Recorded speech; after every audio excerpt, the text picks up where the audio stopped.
सर्वांना नमस्कार. आजपासून घेऊन येत आहे एक नवीन कथा.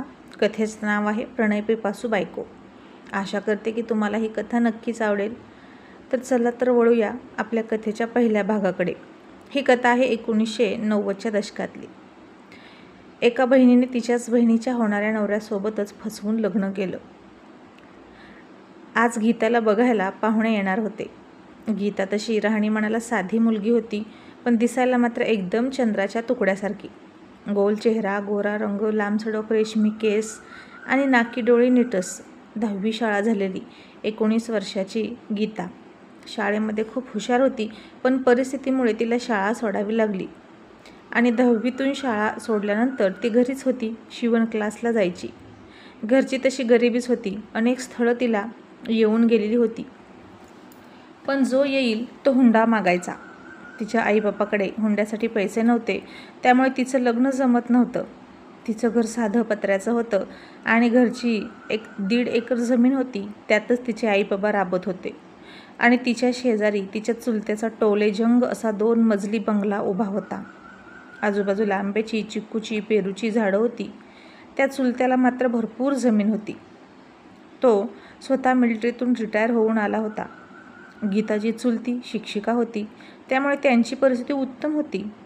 गीताच्या चुलताला 2 मुलं, 1 मुलगी होती. त्याचा एक मुलगा शिक्षक होता, दुसरा मुलगा शेती करत होता. जो मुलगा शेती करत होता त्याचीही बायको शिक्षिका होती. म्हणजे घरात टोटल 3 सरकारी पगार आणि 1 सरकारी पेन्शन येत होती. त्यामुळे पैशा पाण्याला काहीच कमी नव्हतं. आणि त्यांची एकुलती 1 मुलगी होती. तिचं नाव मनीषा. एकुलती 1 असल्यामुळे मनीषा लाडावलेली होती. ती सुद्धा गीताच्याच वयाची होती आणि गीतापेक्षाही दिसायला खूपच खराब होती.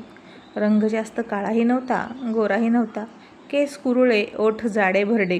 एकूणच तिची अंगाची सगळी कातडी राठ होती. मुलगी आहे म्हणून ती मुलगी होती, अन्यथा मुलींसारखा नाजूकपणा तिच्या शरीरात नव्हता. गीताच्या शरीराची ठेवण खूप आकर्षक होती. तिच्या शरीराचा प्रत्येक अवयव उठावदार दिसायचा, पण मनीषा मात्र इथून तिथून एकाच शेपमध्ये चौकोनी बॉक्ससारखी दिसायची. कमरेमध्ये बाक नव्हता, छाती नितंब घाटदार नव्हते आणि ती सतत गीताची आणि तिची सौंदर्याची तुलना करायची. गीता गरीब आहे म्हणून तिला तुच्छ लेखायची आणि तिच्या सुंदरतेवर ती जळायची. मनीषानं कधीही दुःख पाहिलं नव्हतं, दारिद्र्य बघितलं नव्हतं, कधी ऊन पाहिलं नव्हतं. तिनं कधी घरात कामही केलं नव्हतं. घरामध्ये कामाला नोकर होते, त्यामुळे तिला काम करायची गरज नव्हती. तिने कधीच चूलही पाहिली नव्हती आणि फुंकलीसुद्धा नव्हती. स्वयंपाकसुद्धा कधी केला नव्हता. तिला झोपायलासुद्धा स्वतंत्र खोली होती. पाहुण्यांची उठबस करायला बंगल्यामध्ये हॉल होता. स्वयंपाकासाठी स्वतंत्र घर, टॉयलेट, बाथरूम सगळं सुसज्ज होतं. आणि मनीषाची एक इच्छा होती की ती तिच्या वहिनींना म्हणायची, मला एक वेळ खायला कमी मिळालं तरी चालेल, पण मला झोपायला मात्र स्वतंत्र खोली हवी आहे माझ्या सासरी. कारण तिला झोप खूप प्रिय असायची. कोणाचा डिस्टर्ब चालत नव्हता आणि शिवाय नवऱ्यासोबत प्रणय क्रीडा करताना कोणीही डिस्टर्ब करू नये अशी तिची अपेक्षा होती. आणि मनीषा आणि गीता या दोघी सख्या चुलत बहिणी होत्या. मनीषाची आई म्हणजे स्वभावानं फारच खास्ट बाई. ती सुद्धा मनीषासारखी दिसायला होती आणि अर्थातच मनीषा आईवर गेली होती, अगदी दिसायला सुद्धा आणि स्वभावाने सुद्धा. आणि तिचा तो स्वभाव आपल्याला पुढे पुढे कळेलच हळूहळू. मग मनीषाच्या आईने मनीषाच्या वडिलांना भावाला हातभार लावू दिलाच नाही किंवा त्यांची प्रगती करू दिली नाही. आणि गीता मनीषापेक्षा सुंदर आहे म्हणून तर ती खूप रागराग करायची गीताचा. मनीषा शाळेमध्ये एकदम ढ होती, तरीही तिला खूप वेळा चान्स दिले होते शिकण्याचे, तरीही नापास झाली होती 10वीत. आई खास्ट असली तरी मनीषाचा बाबा मात्र चांगल्या स्वभावाचा होता, पण आता बायको पुढे त्याचं जास्त चालत नव्हतं. तो मिलिटरीत असायचा आणि 6 महिन्यातून एकदा यायचा आणि इतक्या दिवसांची, महिन्यांची शरीराची भूक मिटवण्यासाठी त्याला बायकोचेच लाड करावे लागायचे. रात्रंदिवस ते दोघे दरवाजा लावून बसायचे. जेवण, खाणं, पिणंसुद्धा रूममध्ये चालायचं. तो सुट्टीवर आल्यापासून ते जाईपर्यंत मनीषाची आई शाळेतून सुट्टी घ्यायची आणि घरीच थांबून रात्रंदिवस प्रणय क्रीडा करण्यात रममाण झालेली असायची. आणि मनीषा ते लहानपणापासून बघत आलेली होती. आपला बाप आला की त्यांच्या खोलीतून असे विचित्र आवाज येतात. आई मादकपणे ओरडते, मधूनच हसते, चेकाळते, गुदगुल्या झाल्यासारखं करते. हे सगळं बघून मनीषाला सुद्धा आपलं लग्न झाल्यावर आपणही असंच करायचं असं मनात यायचं. आपणही सतत आपल्या नवऱ्याला घेऊन रूममध्ये दार लावून बसायचं असं तिच्या मनात यायचं. त्यामुळे तिची कामवासना खूप वाढत गेली होती. आणि जेव्हा बाप रिटायर होऊन घरी आला आणि तिच्या दोन्ही भावांची एकत्रच लग्न झाली आणि मग तिची रूम दोन्ही भावांच्या रूममध्ये होती आणि दोन्हीकडून तिला तसेच आवाज यायला लागले जसे आईबापाच्या खोलीतून यायचे. आणि मनीषा ज्या खोलीतून आवाज यायचे त्या भिंतीला कान लावून ऐकायची. तिला ते सगळं ऐकायला यायचं, पण दिसत मात्र काही नव्हतं. तिच्या वहिनी रात्री खूप मादकपणे ओरडायच्या. काहीतरी ठोकल्यासारखे आवाज यायचे. ते उसाचे, सुस्कारे, तृप्त झाल्यावर टाकलेले दीर्घ निश्वास आणि मग हसण्या किधळण्याचे आवाज आणि एकमेकांच्या अवयवांवरून अश्लील बोलणं. ते सगळं ऐकून मनीषा फार उत्तेजित व्हायची. तिला ते सगळं असह्य व्हायचं. हे सगळं तिला करू वाटायचं. तिची उत्सुकता वाढायची आणि म्हणून ती एकटीच रूममध्ये जायची, दरवाजा लावून घ्यायची आणि कपडे काढून रात्रभर एकटी नग्न अवस्थेत झोपायची. अंगाखाली मिठीमध्ये उशी पकडायची, दोन्ही मांड्याच्या मध्ये उशी पकडून दाबायची, ब्लँकेटची उशांची एक वळकटी करायची माणसासारखी आणि त्यावर पालती झोपायची तंगड्या पसरून आणि एकटीच हलत राहायची. पण तरी तिला तृप्त वाटायचं नाही, कारण तिला पुरुषी स्पर्शाची गरज होती. आणि असं करत करतच मनीषा फारच मादकतेचं सर्वोच्च टोक गाठायची. आणि कधी लग्न होईल, कधी नवरा मिळेल, हे सगळं करता येईल असं तिला वाटायचं. आणि आता त्या बाईच्या म्हणजे मनीषाच्या आईच्या अशा खाष्ट स्वभावामुळे अख्ख्या पाहुण्यारावळ्यांमध्ये ते घर बदनाम होतं. भावकीसुद्धा त्यांना विचारत नव्हती, पण त्यांना त्याची काही पडलेली नव्हती. आपण भलं, आपली श्रीमंती भली, माणुसकी गेली उडत, अशा स्वभावाचे होते ते. त्यामुळे मनीषाला सुद्धा कोणताही पाहुणा मागणी घालायला येत नव्हता. गीताला सुद्धा खूप लोक बघायला यायची, पण हुंड्याअभावी नाकारायची. आणि तो काळच असा होता की हुंड्याशिवाय मुलगी जात नव्हती, मग ती कितीही शिकलेली असली तरी आणि कितीही सुंदर असली तरी. आणि आता अशातच गीताचं नशीब पालटलं आणि तिला अजय बघायला आला. अजय BSc ॲग्री झालेला मुलगा. त्याचेही आईवडील अशिक्षित होते. घरी गरिबीच होती. अजय 3 भावंडात मोठा होता. त्यानंतर त्याला 2 नंबरचा भाऊ विजय आणि शेवटची 3 नंबरची बहीण कविता. घरी थोडीशी जमीन होती, पण ती जमीनसुद्धा वडिलांनी कर्जामध्ये घालवली होती. त्यामुळे इतरांच्या शेतात रोजगार केल्याशिवाय खायला मिळत नव्हतं. मोठा असल्यामुळे अजय खूप समजूतदार होता. तो सगळ्यांना सगळ्या लेवलला जाऊन समजून घ्यायचा आणि स्वभावाने खूप संकोची आणि लाजरा होता. सगळेजण जेवायला एकत्र बसले तरी टोपल्यात किती शिल्लक आहे हे बघूनच तो जेवण करायचा. कधीकधी भाकरी कमी पडली तर लवकर हात धुवायचा आणि माझं झालं असं म्हणायचा. कॉलेजवरून आला की कधीकधी खूप भूक लागायची, पण टोपल्यात काही नसलं की फक्त पाणी प्यायचं आणि म्हणायचा आज भूकच नाही. कधी मोठ्या आवाजात बोलणं नाही की कोणाला शिवी देणार नाही. अगदी सज्जन माणूस होता तो. नेहमी खाताना पिताना छोट्या बहीण भावाचा विचार करायचा. आपण उपाशी राहील, पण त्या दोघांना पोटभर खाऊ घालायचा आणि कायम स्वतःवर खर्च करण्यात कंजूशी करायचा. कपडे तर त्याने कधी नवे घेतले नव्हते. नेहमी जुन्या बाजारातले पॅन्ट शर्ट आणून घालायचा. बाप अडाणी, त्यात कर्जबाजारी. त्यामुळे अजयवर सगळी जबाबदारी येऊन पडत होती. पुढे पुढे तर ज्यांचं कर्ज घेतलं ते लोक बापाला न मागता अजयला पैसे मागायचे. तुझ्या बापाने आमच्याकडून पैसे घेतले, ते परत दे असं म्हणायचे. त्याला खूप लाज वाटायची आणि अजय सगळ्यांना आश्वासन द्यायचा, मी तुमच्या सगळ्यांचे नोकरी लागल्यावर पैसे देतो, पण माझ्या अण्णांना काही बोलू नका. आणि अजयचा लहान भाऊ विजय मात्र अजयच्या स्वभावाच्या पूर्ण विरुद्ध होता. तडक भडक खाष्ट स्वभावाचा. त्याला पटकन राग यायचा आणि ज्या गोष्टीचा राग यायचा त्या गोष्टीचा तो 1 घाव 2 तुकडे करून विषय मिटवून टाकायचा. भांडणात सगळ्यात अग्रेसर असायचा. रोज कोणाचे ना कोणाचे 3-4 भांडणं घेऊन आल्याशिवाय विजय राहतच नव्हता. आणि इतरांनी वापरलेल्या आणि जुन्या वस्तू तर त्याला बिलकुल आवडत नव्हत्या. एक वेळ कपडे न घालता राहील, पण जुन्या कपडे कधीच घालत नव्हता. त्याचे आईवडील त्याच्या या स्वभावाला वैतागले होते आणि सगळेजण त्याला ओरडायचे. जो त्याला शिव्या देणार नाही तो आळशी म्हणावा लागेल. अख्ख्या गावाच्या विजय शिव्या खात होता, पण त्याला मात्र अजिबात कशाचाच फरक पडत नव्हता. यांचं कधीच भलं होणार नाही, याचं कधीच चांगलं होणार नाही, असाच जो तो त्याला शिव्या शाप देत होता. पण विजयकडे एक गोष्ट छान होती, ती म्हणजे त्याचा आत्मविश्वास. ही गोष्ट करणार म्हणजे करणार, ते मिळवणार म्हणजे मिळवणार, अशी त्याची जबरदस्त इच्छाशक्ती.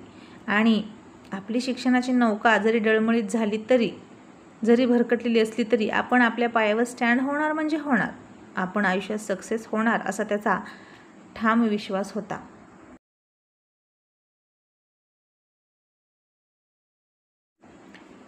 विजय आणि अजयमध्ये फक्त 1 वर्षाचं अंतर होतं. राम लखन पिक्चरमधल्या सारखा एक राम होता तर दुसरा लखन होता. आणि यावरूनच तुम्हाला कळलं असेल अजय आणि विजयचे स्वभाव कसे होते.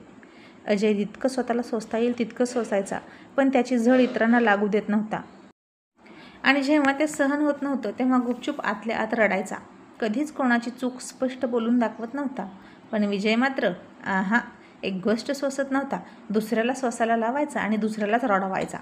एक पूर्व तर एक पश्चिम असे दोघे भाऊ होते स्वभावानं. दारात कर्ज मागायला माणसं यायची आणि त्यांना टाळता टाळता बापाच्या नाकीनव यायचं. म्हणून बाप सकाळी सकाळीच उठल्या उठल्या गायब व्हायचे आणि अजय विजय तावडीत सापडायचे आणि ते त्या दोघांनाच कर्ज देणारे शिव्या घालायचे. तुमच्या बापानं पैसे घेतले ते फेड, असं म्हणायचे. रोज सकाळी उठल्या उठल्या अजयला आणि विजयला हेच दृश्य बघायला मिळायचं आणि नेहमीप्रमाणे बाप गायब बसायचा. आता कर्ज देणारे लोक काही सौजन्याने बोलतात का? किती गुरमी, किती मगरूर आणि किती मस्तीत बोलतात. बरं, यांचं जितकं कर्ज घेतलं होतं ते व्याजात फेडून घेतलेलं असायचं, तरीही यांचं कर्ज अजून शिल्लकच असायचं, कारण व्याज चक्रवाढ पद्धतीने असायचं. त्यामुळे घेतलेल्या कर्जाच्या 10 पट रक्कम यांना मिळाली तरी यांचं कर्ज मुद्दल शिल्लकच असायची. त्यांची ती उर्मट भाषा ऐकून सुशिक्षित अजय आणि विजयला लाज वाटायची. मग अजय मात्र शांत ऐकून घ्यायचा, त्यांच्या हातापाया पडायचा. मी नोकरी लागल्यावर पैसे देतो ना, असं म्हणायचा.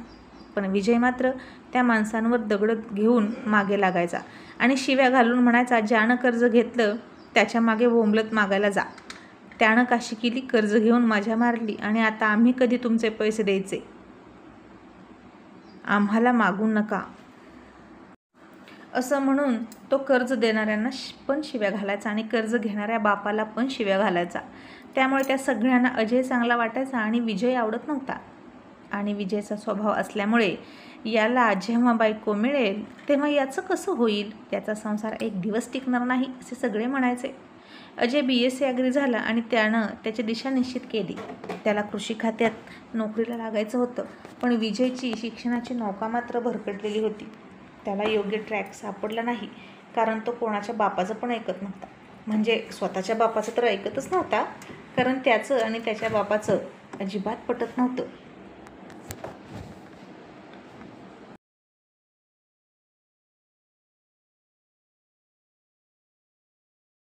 त्याचा बाप उठसूट कर्जच काढत बसायचा आणि ही गोष्ट विजयला आवडत नसायची. ऋण काढून सण करायचा, पण घरात उपाशी राहायचं नाही, शेल्क खायचं, असा त्याच्या बापाचा स्वभाव होता. आणि या कर्जामुळेच जमीनसुद्धा गेली, याची त्याला जाणीव झाली नाही. अजय मात्र बापाला एका शब्दानं बोलायचा नाही, तो फार आज्ञाधारक होता. तो आईवडिलांचा एक शब्द मोडत नसायचा. त्यामुळे आईबापाचा सुद्धा अजयवर जास्त जीव होता. अजय सुपुत्र होता आणि विजय कुपुत्र होता त्यांच्या दृष्टिकोनातून. अजय आईबापाचा एक शब्द खाली पडू देत नव्हता, सगळं ऐकायचा, आणि विजय आईबापाचा एक शब्द ऐकत नव्हता. तो आईबाप चुकले की तिथले तिथे त्यांना खास्ट बोलून दुरुस्त करायचा. हा पण एक गोष्ट मात्र त्याच्यात खूप चांगली होती, तो अजयचा एकही शब्द मोडत नव्हता, कारण भावाभावामध्ये अतोनात प्रेम होतं. विजय फक्त अजयचंच ऐकायचा. विजय जर एखाद्याला भांडायला लागला, शिव्या द्यायला लागला, तर जोपर्यंत अजय गप्प बस म्हणत नाही तोपर्यंत गप्प बसत नव्हता. अजय म्हणायचा, विजू आता बास कर, तेव्हा तो लगेच शांत व्हायचा. आणि एक वेळ विजय त्याच्या बापाला शिव्या दिल्या तर काही कोणी बोलत नव्हता, पण जर कोणी अजयला बोललं, त्याचा अपमान केला, अजयशी गैरवर्तन केलं, अजयला शिवीगाळ केली की विजय मात्र त्याला तुडवून काढायचा. पण अजयचा स्वभाव असा होता की तो स्वतःची मतं कोणावरच लादत नसायचा. तुम्ही माझंच ऐका असा अजयचा कधीच हट्ट नसायचा. पण हा विजय मात्र खूप बेकार होता. माझ्याच मनासारखं सगळ्यांनी वागलं पाहिजे, मी म्हणेल तिथंच बसलं पाहिजे, मी म्हणेल तेव्हाच उठलं पाहिजे आणि तसंच केलं पाहिजे असा त्याचा हट्ट असायचा. आणि त्यातच आत्ता त्याच्या घरच्यांना एक काळजी वाटायची की याच्या बायकोचं कसं होणार. याची सगळ्याला चिंता लागली होती. त्याचं ऐकणारी मुलगी मिळाली तर ठीक, आणि त्याच्यासारखीच जर हम करे सो कायदा अशी मिळाली तर मात्र संसाराचा खेळ खंडोबा निश्चित होता. त्यांची एक बहीण होती ना, तिच्यावर सुद्धा त्या दोघांचा खूप जीव होता. अजयचा स्वभावच खूप प्रेमळ होता. तो कधीच कोंबड्याला कुत्र्याला सुद्धा शिवी घालत नव्हता. त्यामुळे तो विजयला एका शब्दानं दुखवत नव्हता.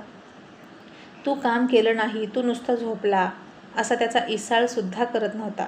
जमेल तेवढं स्वतः करायचा आणि विजयला आराम करू द्यायचा. आणि अजयची बायको किती नशीबवान असेल असं सगळे म्हणायचे. अजय तिला कधीच दुखवणार नाही, निम्म अर्ध काम घरातलं स्वतःच करणार, तिच्या सगळ्या चुका पोटात घालेल असा होता अजय. पण विजयची बायको किती कमनशिबी असेल असेही सगळे म्हणायचे. विजय उठता बसता तिला तव्यातून परतून काढणार आणि तिची चूक झाल्यावर तर तिला तो कच्चा फ्राय करून खाणार होता, हे नक्की होतं. विजय अजयचा छोटा भाऊ होता, तरी दोघेही बरोबरीचे दिसायचे. काम नाही केलं म्हणून वडील विजयला ओरडायचे, जेवण देत नव्हते रात्री तो घरी उशिरा यायचा म्हणून.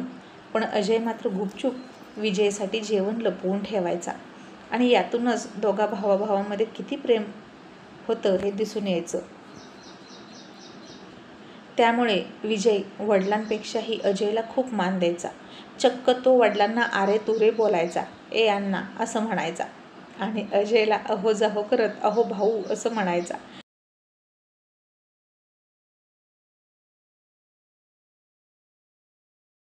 कारण विजयला अजयच वडिलांच्या स्थानी वाटायचा. त्यामुळे वडिलांच्या वाटणीचा सगळा मान तो अजयला द्यायचा. आणि आता दोघेही लग्नाला आले होते, पण थोरला मुलगा म्हणून अजयचं लग्न होणं गरजेचं होतं. त्याचं लग्नाचं वय झालं होतं, नोकरीचा अजूनही पत्ता नव्हता. पण त्यावेळी त्यांच्या गावामध्ये 2च मुलं शिकलेली होती, तो म्हणजे अजय आणि दुसरा म्हणजे विजय. आणि शिकलेल्या मुलांचं भविष्य उज्ज्वलच होतं त्या काळात. आणि नोकरी लागायची असेल तर पैसे भरावे लागणार होते 50,000 रुपये. आणि मग अजयला सरकारी नोकरी लागणार होती कृषी अधिकारी म्हणून. पण आता जिथे घरामध्ये 50 रुपये नसायचे तिथं 50,000 रुपये कुठून आणायचे. विकावी म्हटलं तर 1 गुंठा जमीन बापानं शिल्लक ठेवली नव्हती. आईच्या अंगावर तर दागिने सुद्धा नव्हते. शेरडू करडू विकावं म्हटलं तर त्याच्यावर भागणार नव्हतं. आणि त्यातच अजयच्या नोकरीचे चान्सेस होकत चालले होते. त्याच्या नोकरीवर अख्खं घर अवलंबून होतं. आणि अजय नेमका गीताला बघायला गेला. गीताच्या आईवडिलांचा आनंद गगनात मावत नव्हता.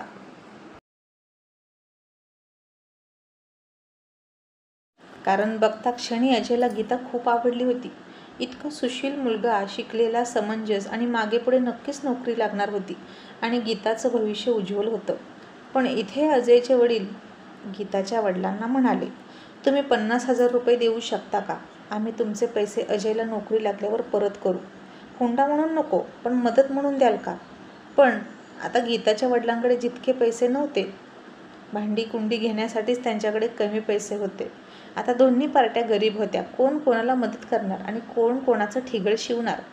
आणि अजय म्हणाला, अण्णा तुम्ही त्यांना पैशाची मागणी करू नका. पैशाचं काय करायचं ते बघायला येईल, पण मला गीता मनापासून आवडली आहे आणि मी तिच्याशीच लग्न करणार. मग सुपारी फुटली, साखरपुडा सुद्धा झाला आणि गीता अजयची स्वप्न पाहायला लागली. आणि आता हे सगळं खिडकीतून बघितलं मनीषाच्या कावेबाज आईनं. अजयला बघता क्षणी तो तिच्या डोळ्यातच भरला आणि तिला त्यांची पैशांची गरजही समजली.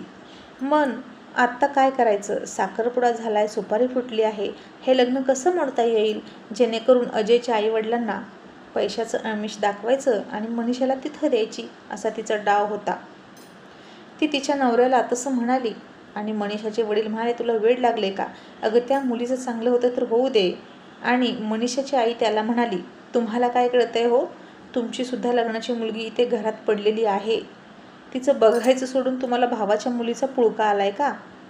अहो, सरकारी नोकरीवाला जावई मिळेल तुम्हाला आणि आपली पोरगी आयुष्यभर सुखात खाईल असंही तिला तिच्या दिसण्यामुळे एकही मागणं येईना. अहो, ते 50,000 रुपये हुंडा मागत आहेत, तेवढेही द्यायला तुमच्या भावाकडे नाहीत. मग मी काय म्हणते, आपण 1,00,000 रुपये देऊ, ते सुद्धा परत देऊ नका या बोलीवर. पण माझी मनीषा तिथं गेली पाहिजे, कारण मुलगा खूप शिकलेला आहे आणि स्वभावानं खूप गरीब वाटतात माणसं.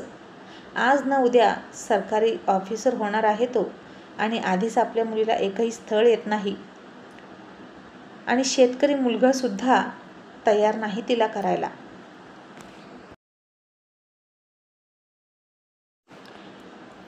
आता अजयच्या घरचे खूप लांबचे होते. त्यांना यांची चाल रीत काहीच माहीत नव्हती, मुलीच्या स्वभावाविषयी माहीत नव्हतं. आणि मनीषाच्या वडिलांचा नाईलाज झाला आणि ते शांत बसले आणि तिच्या आईने हालचाली सुरू केल्या. आणि हळूहळू जशी जशी लग्नाची तारीख जवळ येईल तशी गीताला अजयची स्वप्न पडायची. आणि अचानक अजयच्या वडिलांना एक पत्र गेलं आणि त्यात लिहिलं होतं की गीताला गुप्तरोग आहे. जरी लग्न केलं तरी ती आई होऊ शकत नाही, आणि ही गोष्ट त्यांनी पाहुण्यांपासून लपवून ठेवली, तिचं लग्न व्हावं म्हणून. आणि हे वाचून अजय थोडा चक्रावला. अजय म्हणाला, आपण पाहुण्यांना सत्य काय ते विचारू. आणि अजयचे वडील म्हणाले, त्याची काही गरज नाही, आपण हे लग्न नकोच करूया, कारण आपल्या मुलीचे दोष ते लपवूनच ठेवणार, कितीही विचारलं तरी खरं सांगणार नाहीत. आणि मग हे लग्न मोडलं असं गीताला कळवण्यात आलं. गीताला फार दुःख झालं. लग्न मोडण्याचं कारणही अजयच्या घरच्यांनी कोणालाच सांगितलं नाही, कारण उगीचच त्या मुलीची बदनामी नको असंही त्यांना वाटलं. आणि अजय तर आधीचाच आज्ञाधारक होता, तो वडिलांच्या शब्दापुढे गेला नाही आणि गीताशी लग्न करण्याची इच्छासुद्धा त्यानं मारून टाकली आणि इथेही समजूतदारपणा दाखवला. आणि आता एक माणूस मध्यस्थी करत आला, म्हणजे मनीषाच्या आईनंच त्याला पाठवला प्लॅन करून. आणि अजयच्या वडिलांना म्हणाला, एक असं स्थळ आहे जे 1,00,000 रुपये हुंडा द्यायला तयार आहेत. तुमच्या मुलाच्या नोकरीच्या ठिकाणी तुम्ही पैसे भरू शकता, त्याला नोकरीही लागेल, तुमचा सगळा प्रश्न सुटेल. आता अजयच्या वडिलांच्या तोंडाला पाणी सुटलं.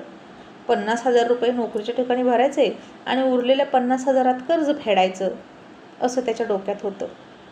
आणि त्यांनी लगेच मुलगी बघायला जाण्याचं ठरवलं. त्या मुलीच्या घरचा बंगला, ते नोकर चाकर, ते उंची फर्निचर, झाडं झुडपं पाहून अजयचे वडील भारावून गेले. अगदी चहासुद्धा कप आणि बशीमध्ये आला. आणि यांना तर आतापर्यंत त्यांनी चहा ताटलीतच पिला होता. आणि नाश्त्याला पोहे केले होते, जे त्यांनी फक्त कधीतरी ऐकले होते. त्यांना तर नीट पोहेसुद्धा म्हणता येत नव्हतं. हवं असा उच्चार करायचे आणि प्रत्येकच शब्दाचा यांचा गावठी उच्चार असायचा. आणि मनीषाच्या आईवडिलांचा सुशिक्षित उच्चार असायचा. शिवाय विहीन व्याही असणारे ते दोघे सुशिक्षित नोकरी करणारे, आणि असलं कुटुंब आणि त्या घरातली मुलगी आपल्या घरात येणं म्हणजे खूप भाग्याचं, असं अजयच्या वडिलांना वाटलं. आणि 10वी नापास असली तरी त्या गावामध्ये हीच एकटी शिकलेली सून असणार होती. दिसायला कशीही असली तरी इस्त्रीची कपडे, वेणी घालण्याची स्टाईल, हातात घड्याळ, यामुळे जरा फॅशनेबल वाटत होती. त्यात मनीषाचे आईवडील असेही म्हणाले की आम्हाला तुमचं घरसुद्धा बघायचं नाही, आम्हाला फक्त मुलगा पसंत आहे, त्यामुळे मुलाचं भविष्य उज्ज्वल दिसतंय आम्हाला, आणि आम्ही मुलगी दिली. आणि खरंच ते घरसुद्धा बघायला आले नव्हते अजयचं. अजयला मात्र मनीषा अजिबात आवडली नव्हती. तो सतत गीताच्या घराकडे बघायचा. पण आता काय करणार, हुंडा, पैसा आणि नोकरीची गरज. कारण की त्याला जिथं नोकरी लागणार होती तिथून पैशासाठी तगादा लावत होते. आणि दुसऱ्याला देऊ का, दुसऱ्याला घेऊ का, तुमच्याकडे पैसे नसतील तर, असं म्हणायचे. अजयने 8 दिवस होकार कळवला नाही, पण शेवटी वडिलांच्या आग्रहाखातर अजयने मनीषासोबत लग्नाला होकार दिला. आणि कावेबाज, धूर्त, स्वार्थी, खोटारडी, भांडखोर, माणुसकी नसलेली आणि माणसं न खपणारी, अतिशय मस्तावलेली स्वभावाची मनीषा आणि साधा, सरळ, प्रामाणिक, समंजस, संकोची स्वभावाचा, प्रेमळ, सगळ्या माणसांवर समान प्रेम करणारा अजय यांचं लग्न ठरलं. आणि आता इथेही समजूतदारपणे अजयने समंजसपणा दाखवला, कारण या नोकरीने त्याच्या घराचं कल्याण होणार होतं, त्याच्या घरची परिस्थिती सुधारणार होती. आता त्यांचं घर कसं आहे हे कळेलच पुढे आपल्याला. आता साखरपुडा झाला. मनीषा खूप खुश होती आणि गीता मात्र खूप नाराज होती. जे स्थळ तिचं होतं, ज्याची तिने स्वप्न पाहिली होती, तो आता मनीषाचा नवरा होणार होता. आणि जेव्हा अजय जावई म्हणून तिच्या चुलत्याच्या घरी येणार होता तेव्हा गीताला किती वाईट वाटणार होतं. मग मनीषाची मोठी वहिनी तिच्या दिमतीला होती. 1,00,000 हुंडा दिला म्हणून भांडी देताना लग्नामधली मनीषाच्या एका वहिनीची जशीच्या तशी बांधून ठेवलेली भांडी मनीषाला लग्नात देण्यात आली. इतकी ती माणसं विचित्र होती वागायला. मग अशा प्रकारे अजयचं लग्न मुलाकडेच असल्यामुळे एका मंदिरामध्ये हार तुरे घालून अजयच्या परिस्थितीनुसार करण्यात आलं. न्यूजपेपरच्या तुकड्यांवर चिवडा आणि रव्याचे लाडू असा जेवणाचा मेनू होता. फोटो वगैरे अजिबात काढलेच नव्हते. वऱ्हाड एका ट्रकमध्ये गेलं होतं. नवरा नवरी परत येताना ट्रकच्या तोंडात बसले होते. जिथं मनीषाची आई सोन्यानं मडलेली असायची तिथं तिची सासू मात्र फक्त एका काळ्या पोतीवर होती. मनीषाला 4 पिवळे मणी आणि 2 वाट्या असं मंगळसूत्र घातलं आणि आता सासरी येताना नवरा तर मिळाला आणि आता मनसोक्तपणे हनीमून साजरा करायचा असं तिच्या मनात होतं. ती मुद्दाम अजयच्या हाताला हात लावायची. अजय मात्र लाजून हात बाजूला घ्यायचा. आणि आता मनीषानं एकटीनं ठरवलं सुद्धा की महाबळेश्वरला हनीमूनला जायचं. अजयशी चर्चा न करताच तिनं हे ठरवलं मनातच, कारण तिचा स्वभाव असाच होता, हट्टी, हेकेखोर आणि स्वतःच्या मनाची मालकीण. 1,00,000 रुपये हुंड्यात दिलेत, त्यामुळे त्या पैशातून सगळी हौस करून घ्यायची सासरकडून असं तिनं ठरवलं. आणि जेव्हा मनीषा तिच्या सासरच्या घरी आली, ट्रकमधून खाली उतरली आणि तिनं तिचं सासर पाहिलं आणि तिला चक्कर यायचीच बाकी राहिली होती. कारण अजयचं घर फक्त एक गवताचं छप्पर असलेलं, मातीच्या भिंती असलेलं एक खोली होती फक्त. आणि असलं घर तर मनीषाच्या घरच्या शेळ्यांना सुद्धा नव्हतं. त्यांच्या शेतातल्या जनावरांना, शेळ्यांना सुद्धा पत्र्याचा गोठा होता. आणि हे असलं घर मनीषाच्या नशिबात आलं. आणि मनीषा तिथेच धाई मोकलून रडायला लागली. आणि आईबापांनी लग्न ठरवताना निदान घर तरी बघायचं मुलाचं असं तिला वाटलं. तिच्यासोबत आलेल्या पाठराखीन तिच्या आत्यानं तिला कशीबशी समजावली. आणखीन घरात येऊन तिनं घर पाहिलं तर ते सुरू झालं आणि संपलं सुद्धा. तिथेच चूल होती, लाकूड टाकून ओलानी बनवली होती, त्यावर कपडे टाकले होते. बाजूलाच अंथरूण पांघरुणाचा ढीग पडला होता. धान्याची 2-4 पोती कोपऱ्यात होती. अंडी घालणाऱ्या कोंबड्या तिथेच देवळीत बसल्या होत्या. कोपऱ्यात चपला होत्या. कोणी पाहुणे आला तर तिथेच बसायचा, तिथेच उठायचा, तिथेच जेवायचा आणि रात्री तिथेच झोपायचं. आणि हे सगळं पाहून माहेरी राजकन्येसारखी थाट असणाऱ्या मनीषाच्या अंगावर काटा आला. आणि सगळ्यात महत्त्वाचं म्हणजे धोतर घातलेला सासरा आणि 9वारी साडी घातलेली सासू. ती अडाणी नणंद बघून तिला किळस आली. आणि आत्ता या अशा मनीषाची त्या तसल्या घरात कशी असेल सुहागरात? हे पाहण्यासाठी इंटरेस्टेड असाल तर मला कमेंट्स करून नक्की सांगा, तरच पुढचा एपिसोड लिहायला घेईन. आणि हो, कथा कशी वाटली आणि हा विषय आवडला का तेही सांगा. थँक्यू. आणि कथा जशी जशी पुढे सरकणार तशी तशी खूप इंटरेस्टिंग होणार आहे. थँक्यू.